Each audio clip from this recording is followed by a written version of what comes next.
I call on the Attorney-General and Minister for Economy, Civil Service and Communications, the Honourable Aiyaz Sayed-Khaiyum. You have the floor, sir. Thank you, Mr. Speaker, sir. Mr. Speaker, sir, I thank the Honourable Member for this question.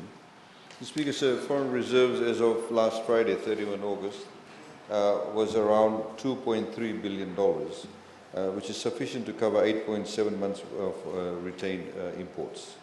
I'll be very quick, Mr. Speaker, sir.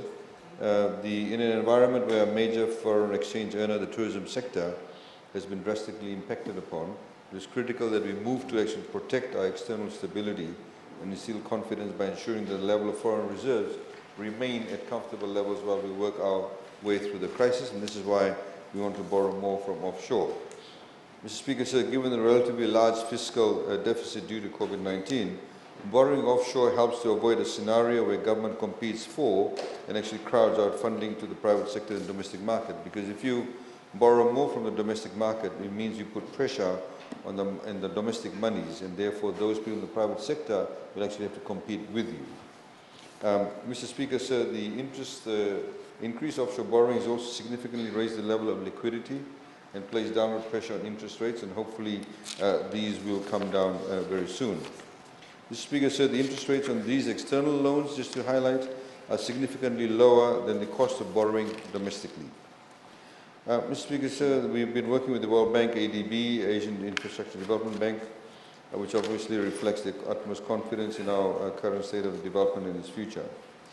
The outlook for foreign reserves, Mr. Speaker, sir, at this stage look still comfortable and expected to remain above the IMF benchmark for the next 12 to 36 months. IMF benchmark is about 4 months of retained imports.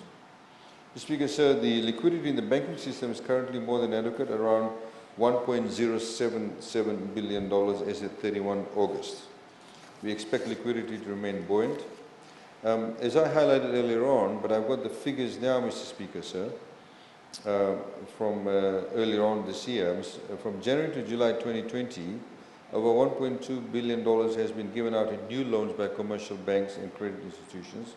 From February to July of this year, $988 million has been given out in new loans to sectors like wholesale, retail and hotels, $348.5 million, which is about 35.3%. Manufacturing was about 15.3% or $151 million. Private individuals, 18.9%, about $187.2 million. Real estate was 13%, $128 million. Building and construction, 49.9% or 5%, which obviously we want this to go up.